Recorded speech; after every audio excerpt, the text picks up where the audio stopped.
Pasemos ahora a exponer los aspectos un poco más filosóficos del pensamiento de Gramsci. Iremos desde allí caminando gradualmente hacia la práctica, luego la estrategia, que será lo último que trataremos. Pero es necesario tener claras las ideas filosóficas, si así podemos llamarlas, con que se mueve Gramsci, porque son las que van a estar en el origen de toda su estrategia.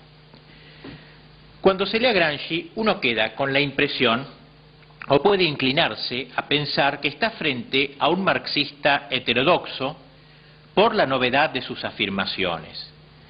Sin embargo, en modo alguno es así. Gramsci es francamente marxista, es decididamente discípulo de Marx, aun cuando en ocasiones enfatice algunos elementos que Marx no juzgó conveniente enfatizar.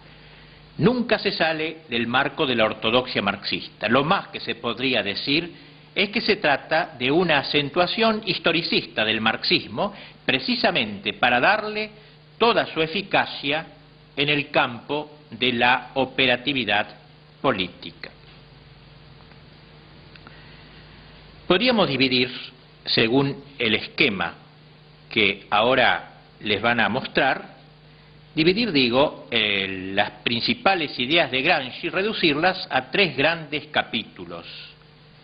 En primer lugar, el materialismo. En segundo lugar, el historicismo.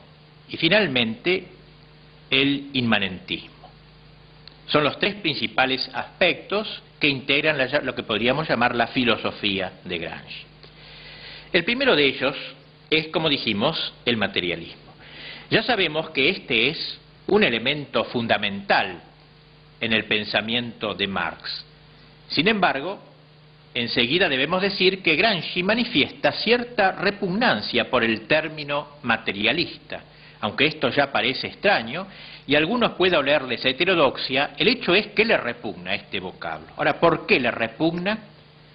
Porque había constatado cómo, para muchos marxistas, la materia era una especie de ídolo, una suerte de divinidad, una cosa que está fuera de mí, algo fijo, anterior al hombre, superior al hombre, que el hombre no es capaz de transformar, que el hombre no puede cambiar en absoluto. Y por eso Gramsci prefiere una acepción prevalentemente cultural del término, un sentido más amplio, entendiendo por materialismo lo que se opone al espiritualismo religioso, es decir, el repudio a la cosmovisión religiosa de la existencia. Esto es lo que va a ser para él principalmente el materialismo. Materialista es para Gramsci aquel que quiere encontrar en esta tierra y no en otro lugar el sentido de su vida, aquel que rechaza explícitamente el más allá. Sobre la base de tal interpretación, Gramsci no vacila en atacar al materialismo tradicional que, para luchar contra la ideología más difundida en las masas populares, cual es el trascendentalismo religioso, creyó suficiente levantar la bandera de un materialismo crudo, trivial y grosero. No solo eso, dice Gramsci, en el cristianismo, en la cosmovisión cristiana, escribe con gran inteligencia, hay más materialismo de lo que nosotros los marxistas creemos, ya que en el cristianismo la materia conserva una función nada despreciable, como puede advertirse en el dogma central del catolicismo, cuál es el verbo que se hace precisamente carne, como se puede advertir también en los sacramentos, donde hay tanta materia, agua, vino, etcétera. El cristiano habla mucho de materia, dice Gramsci, por tanto no creamos nosotros los marxistas que vamos a ir contra el cristianismo por el solo hecho de que exaltemos la materia. Lo que debemos hacer es propagar el materialismo, pero en el sentido de anti-espiritualismo. Eso es lo que hay que afirmar. Materia es para Gramsci sinónimo de realidad, y no meramente aquello sobre lo cual experimentan las ciencias naturales, o una especie de primer sustrato, o algo objetivo extramental, y por eso la relaciona con la actividad humana. La materia no ha de ser considerada en cuanto tal, dice, sino como algo social e históricamente organizado por la producción. La materia es humana precisamente gracias al proceso de transformación que el hombre realiza sobre la naturaleza. Es comparable a la electricidad. Esta existía antes de que fuese descubierta como fuerza productiva. Sin embargo, no operaba en la historia, era una nada histórica porque todos la ignoraban. Tal es la primera de sus acentuaciones, el materialismo, el primer aspecto de lo que podríamos llamar su filosofía. El análisis de la materia nos ha conducido al segundo concepto, el concepto de la historia, que será el segundo aspecto que quiero destacar. Para Gramsci, que en esto depende de la tradición filosófica de Alemania, a través de Marx y de Croce, historia es la realidad infieri, es el movimiento, es el proceso de realización de lo real. El hombre se va creando en el devenir histórico, pero por hombre no hay que entender la persona, el actor de la historia, como lo entendemos nosotros los cristianos, que trasciende la historia, ¿no? Hombre para él es el individuo desnudo, digámoslo así, en cuanto y en el acto de conexión con el todo social. Sobre el telón de fondo del contexto materialista, en la relación hombre-naturaleza, el hombre humaniza la naturaleza y la naturaleza naturaliza al hombre.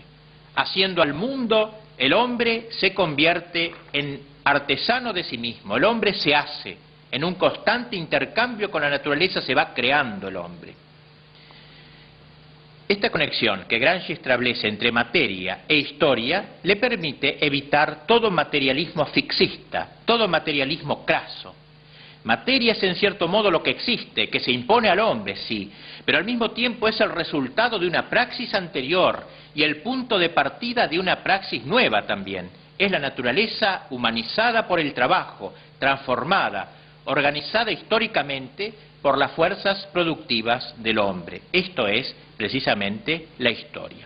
Y así Gramsci puede obviar el término materialismo por estas connotaciones peyorativas que tiene para sustituirlo por otro más atractivo, historicismo, a saber, el hombre que toma conciencia de sí mismo y de su realidad. Como puede verse, en la concepción de Gramsci hay una cuota nada pequeña de voluntarismo. Gramsci no teme, digámoslo así, poner la voluntad en la historia para mover la historia. Contra aquellos que sostienen, aquellos marxistas, ¿no?, que sostienen el progreso mecánico e ineluctable de la historia, él dice que la voluntad del hombre tiene en ella un papel insustituible. Gramsci no teme identificar la intervención de la voluntad y de la acción humana con la historia, así como identifica la historia con la filosofía y la filosofía con la política. Esta amalgama está pensada para activar la conquista política del poder por parte del proletariado. La historia que se hace filosofía, la filosofía que se hace política, praxis. Por eso es filosofía de la praxis, que apunta a la transformación de la realidad, como viene ocurriendo en tantas revoluciones, tantas revueltas callejeras o en movimientos autodenominados de liberación. La certeza de la meta que conduce el devenir histórico es lo que funda la seguridad de Gramsci. Su filosofía no puede estar equivocada, porque es la filosofía del proceso histórico en acto, y el marxismo es el único que tiene la clave de dicho proceso.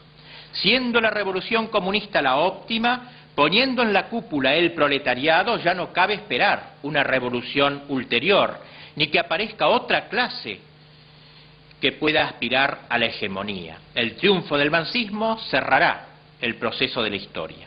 La pregunta acerca de la posibilidad de un poscomunismo carece totalmente de sentido, como acaece en el mismo Marx.